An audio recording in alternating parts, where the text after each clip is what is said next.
So I'm going to be taking stock of certain things that happened to me and for me in 2020, and that's what I'm going to be sharing with you in this video.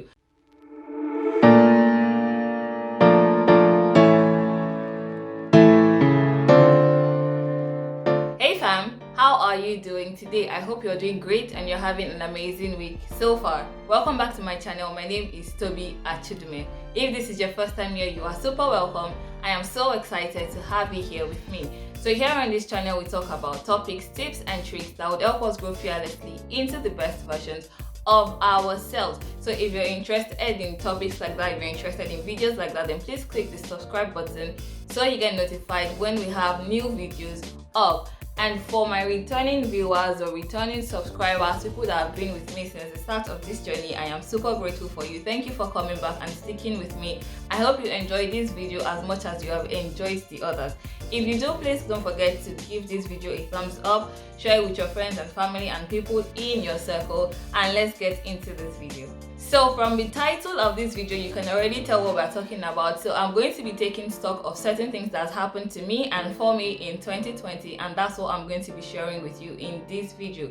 I'm doing this because I want to use it to encourage you to also do this, because sometimes what happens to us is that we think that the year was all bad, but when you sit down, think and reflect on exactly how the year has been, you will find reasons, even small, big and mighty reasons why the year was not as bad as you think.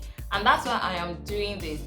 So I was inspired to do this video from another YouTuber that I saw doing it, and it was interesting to me, and I thought, oh, I could do it. So her name is Sharon Mundia. I'll probably leave a link to our own video in the description box so you can check that out. It was very interesting, and so I'm going to do my own taking stock and see reasons why this year was not as bad as we all think that it was. So I am grateful for a lot of things this year. I am grateful for so many things. It would be unfair for me to say just one thing. So I'm just going to say grateful for a lot of things and then try to list it. I have a full IGTV series on it to tell you how difficult it would be for me to choose one particular thing that I am grateful for. I'm grateful for the gift of life. I'm grateful for friends, for family, for goals, for lessons, for mistakes, for successes, accomplishments, things that I did that I did not even see myself doing. I am grateful for a lot of things. And I like to maintain a gratitude mindset, a heart of gratitude or a grateful heart, because it helps me to be a happier person. It also helps me to be in a position where I can always attract good things to me. So yeah, I am grateful for a lot of things. Maybe majorly the gift of life, because if I did not have life, I would not be able to be grateful for the other things. So yeah, I'm grateful for a lot of things. So the new habits that I got in 2020, not so much because I wanted to add new habits, but it was kind of like we were stuck in a place and we had to do something. So one of the things that I was very, very consistent with in 2020 was exercise. I have never been one to like exercise. I do exercise because I have to, and I try to keep it at a minimum of maybe twice a week. But this year I was able to stay consistent to exercising almost every day. So I would have maybe 2 days off of not doing any exercise, and I even had a 14 days running challenge, which was very helpful to me. So I was able to pick up the habit of exercising at least 4 to 5 times in a week, and that was good. And while I'm exercising, I listen to podcasts and not music. So that's another thing that I was able to pick up. Prior to that, I'll probably listen to a podcast maybe once a week or once in 2 weeks. But because I was always going out, I was always doing exercise, and I needed to listen to something, I picked up the habit of listening to podcasts every day, except the days where I'm not actually doing exercise. So yeah, I did that. I picked up the habit of exercising, and I picked up the habit of listening to podcasts more frequently than I used to. Aside from financial investment, another investment that I was very, very happy that I did or I committed to myself was investing in coaches. So this year I invested in coaches, 2 major coaches aside from the ones that we just listen to on YouTube or ones that we just attend their free courses or master classes.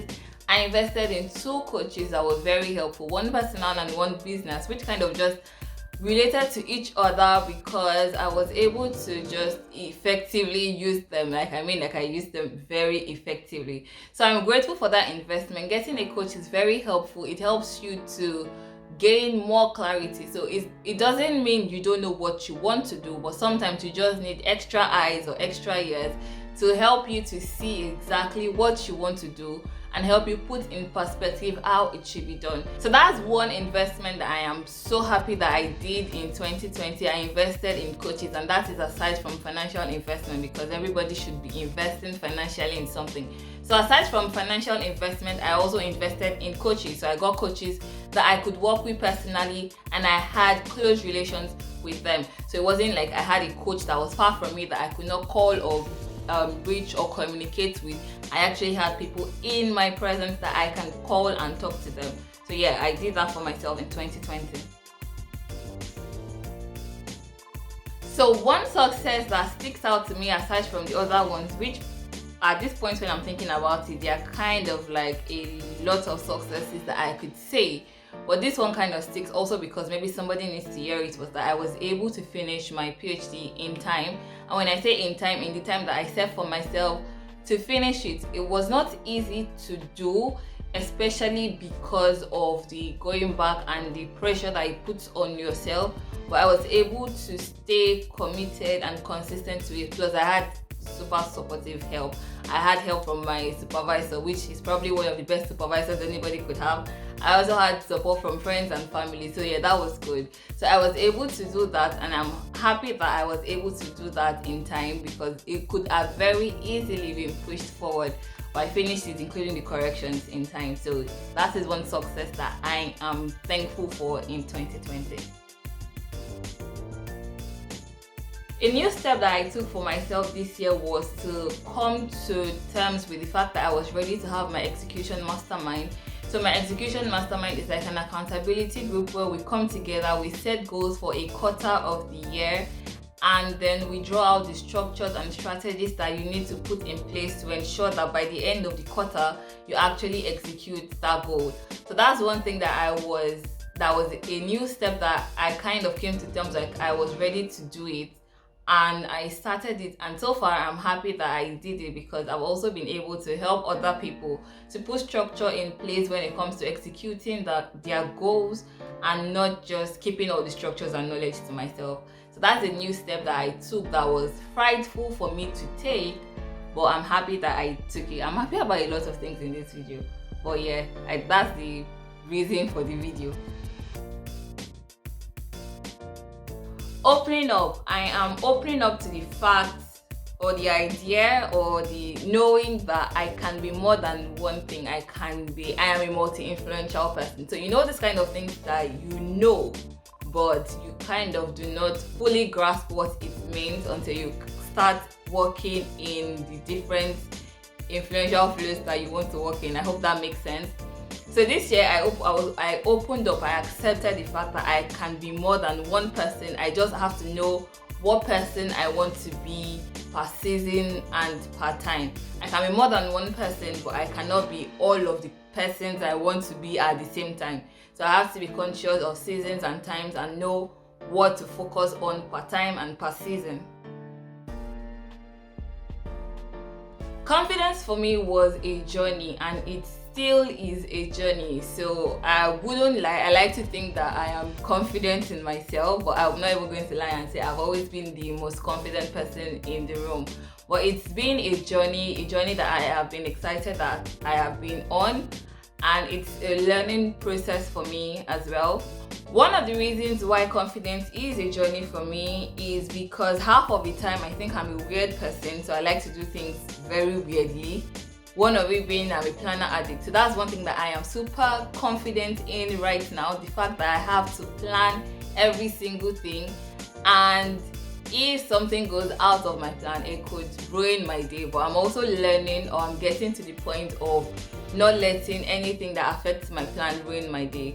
So those are okay. So I've just said two things that I am confident in. I'm confident in being a planner addict, and I'm also confident in my growing to the point of not letting any tiny event destroy my day because it has gone off my plan.